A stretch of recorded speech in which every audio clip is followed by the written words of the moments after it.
రోగులను అడ్డంగా దోచుకునే కొన్ని కార్పొరేట్ ఆసుపత్రులకు చెక్ పెట్టడంలో విశాఖపట్నం జిల్లా వైద్య ఆరోగ్య శాఖ అధికారి పి జగదీశ్వరరావు ఘోరంగా విఫలమయ్యారా అని ప్రశ్నిస్తే అవును అనే సమాధానాలు ఎక్కువగా వినిపిస్తున్నాయి. 2022వ సంవత్సరం డిసెంబర్ 9వ తేదీన డిఎంఎన్హెచ్ఓగా బాధ్యతలు తీసుకున్న ఆయన ప్రైవేట్ ఆసుపత్రులను ఏ మేరకు తనిఖీ చేశారన్నది సందేహమే. ఈ ఏడాది జూలై 21వ తేదీన మాత్రం ఒక ప్రెస్ నోట్ రిలీజ్ చేసి చేతులు దులిపేసుకున్నారు. ఆ ప్రెస్ నోట్ లో ప్రైవేట్ ఆసుపత్రులు ఏ విధంగా పనిచేయాలనేది స్పష్టంగా పేర్కొన్నారు. మరి ఆ మేరకు పనిచేస్తున్నాయా లేదా అనేది చూడాల్సిన బాధ్యతను మాత్రం గాలి వదిలేశారు. ఇలాంటి అధికారి మన జిల్లాకు అవసరమా అని ప్రశ్నించుకునే పరిస్థితులు కనిపించారు. ఒకసారి వివరాల్లోకి వెళ్దాం.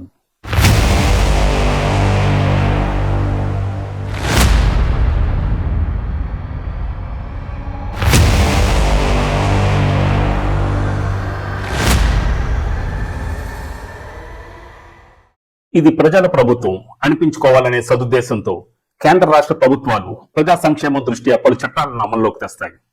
జిల్లా స్థాయిలో వాటిని అమలు చేయాల్సిన బాధ్యత జిల్లా కలెక్టర్తో పాటు సంబంధిత శాఖ ఉన్నతాధికారులదే. ఎలాంటి అపశృతులు జరిగినా ప్రభుత్వానికి చెడ్డ పేరు. అందుకే చట్టాలు సక్రమంగా అమలవుతున్నాయా లేదా అనే విషయాన్ని సంబంధిత మంత్రిత్వ శాఖలోని మంత్రులు, బ్యూరోక్రాట్స్ ఎప్పటికప్పుడు ఆయా ఉన్నతాధికారులపై ఒక్కన్నేసి ఉంచుతారు. నిర్లక్ష్యంగా ఉద్యోగ బాధ్యతలు నిర్వహించే వారిపై కొరడా జులిపిస్తారు. అవసరమైతే వారి స్థానంలో సమర్థవంతులైన అధికారులు నియమిస్తారు. అయితే రాష్ట్ర వైద్య ఆరోగ్య శాఖలు అలాంటిదేమీ లేకపోవడం వలన ప్రభుత్వ శాఖల ఉన్నతాధికారులు తీరుస్తున్నారు. వీరి బాధ్యతారాహిత్య ఉద్యోగ విధుల నిర్వహణ వలన ప్రభుత్వానికి చెడ్డ పేరే కాక ప్రజలు పలు విధాలుగా ఇబ్బందులు పడుతున్నారు, ఆర్థికంగానూ నష్టపోతున్నారు. ఇదంతా దేనికోసం చెబుతున్నాను అని అనుకుంటున్నారా? మన జిల్లా వైద్య ఆరోగ్య శాఖ అధికారుల గురించి. ఆంధ్రప్రదేశ్ రాష్ట్రంలో మెడికల్ హబ్ గా పేరుగాంచిన విశాఖ నగరానికి ప్రతిరోజు ఉత్తరాంధ్ర, ఉమ్మడి గోదావరి జిల్లాలతో పాటు ఒడిశా, ఛత్తీస్గఢ్ రాష్ట్రాల నుంచి అనేక వేల మంది రోగులు నగరంలో పాల్పడుతుంటారు. ఇక్కడ ప్రభుత్వ బోధన ఆసుపత్రులతో పాటు పలు జిల్లా ఆసుపత్రులు ఉన్నప్పటికీ కార్పొరేట్ ఆసుపత్రుల వైపు పరుగులు తీసే జనాలే అధికం. దీనికి కారణం అక్కడ మెరుగైన వైద్య సేవలు అందుబాటులో ఉంటాయనే భావనతో. ఈ కారణంగానే ప్రతిరోజు కోట్ల రూపాయల లావాదేవీలు అక్కడ జరుగుతుంటాయి.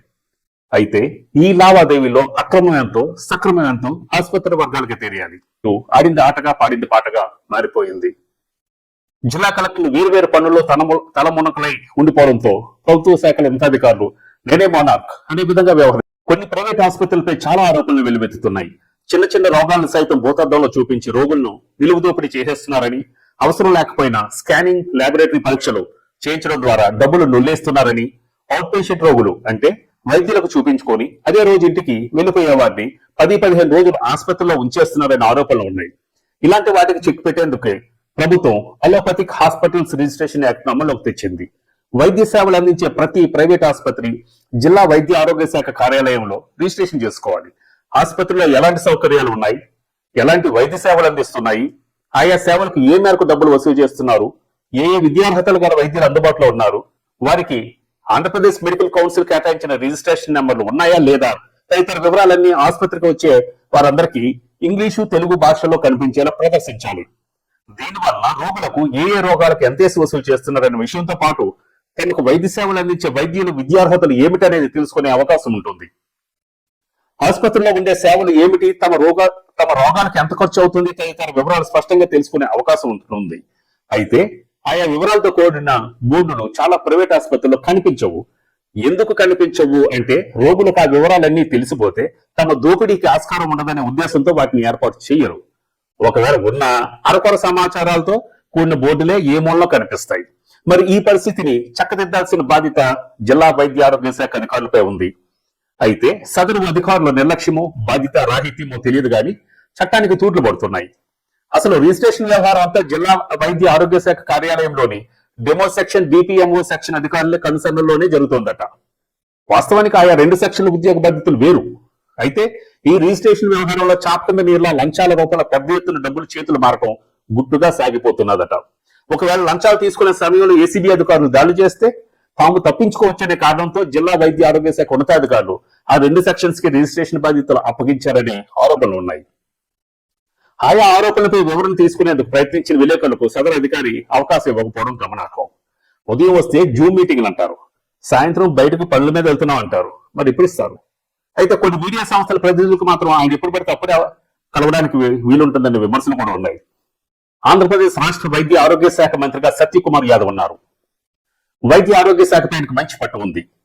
తేడా వస్తే చర్యలు తీసుకోవడంలో ఆయన వెనకడుగు వేసే వ్యక్తి కాదు అనే పేరు కూడా సంపాదించుకున్నారు. అలాంటి వ్యక్తినే మన జిల్లా వైద్య ఆరోగ్య శాఖ అధికారులు బేఖాతరు చేస్తున్నారు. ఇటీవల సృష్టి ఫెర్టిలిటీ సెంటర్ అక్రమాలు వెలుగులోకి వచ్చిన సంగతి తెలిసిందే. సదరు సెంటర్ కు సంబంధించిన నివేదికను వెంటనే అందించాలని మంత్రి ఆదేశించినప్పటికీ మన జిల్లా వైద్య ఆరోగ్య శాఖ అధికారి మాత్రం తీవ్ర జాప్యం చేశారట. దీని మీద మంత్రి ఆగ్రహం కూడా వ్యక్తం చేసినట్లు మీడియాలో వచ్చింది. మంత్రి గారి విషయంలోనే నిర్లక్ష్యంగా వ్యవహరించారంటే ఇక ఉద్యోగ బాధ్యతలు నిర్వహించే విషయంలో వైద్య ఆరోగ్య శాఖ అధికారి నిర్లక్ష్యం ఏ స్థాయిలో ఉంటుందో అనే గుసగుసలు కూడా వినిపిస్తున్నాయి. అలాగే ఆ శాఖ ఉన్నతాధికారులుగా నికాసైన ఐఏఎస్ అధికారులు ఉన్నారు. అయితే వీరెవరికి జిల్లా వైద్య ఆరోగ్య శాఖ పరిధిలో రిజిస్ట్రేషన్ చట్టం అపహాస్యం అమలవుతున్న తీరు తెలియటం లేదు. రిజిస్ట్రేషన్ యాక్ట్ కు సంబంధించి జిల్లా స్థాయిలో కలెక్టర్ చైర్మన్ గాను, డిఎంఎన్హెచ్ఓ కన్వీనర్ గాను ఉంటారు. అయితే జిల్లా కలెక్టర్ గారికి మన డిఎంఎన్హెచ్ఓ మీద అపారమైన నమ్మకం ఉండటం వల్లనేమో ఆయన ప్రైవేట్ ఆసుపత్రుల్లోని పరిస్థితులపై పెద్దగా దృష్టి పెట్టడం లేదనే ఆరోపణలు ఉన్నాయి. అటు వైద్య ఆరోగ్య శాఖ మంత్రిత్వ శాఖ, ఇటు కలెక్టర్ పర్యవేక్షణ లేకపోవడం వంటి పరిస్థితులు జిల్లా వైద్య ఆరోగ్య శాఖ ఉన్నతాధికారుల నిర్లక్ష్యానికి బాగా కలిసి వస్తున్నాయనే విమర్శలు వినిపిస్తున్నాయి. ఈ కారణంగానే ప్రైవేట్ ఆసుపత్రి నిర్వహణ తీరుపై పెద్దగా దృష్టి పెట్టడం లేదా అనే అనుమానాలు కూడా వ్యక్తం అవుతున్నాయి.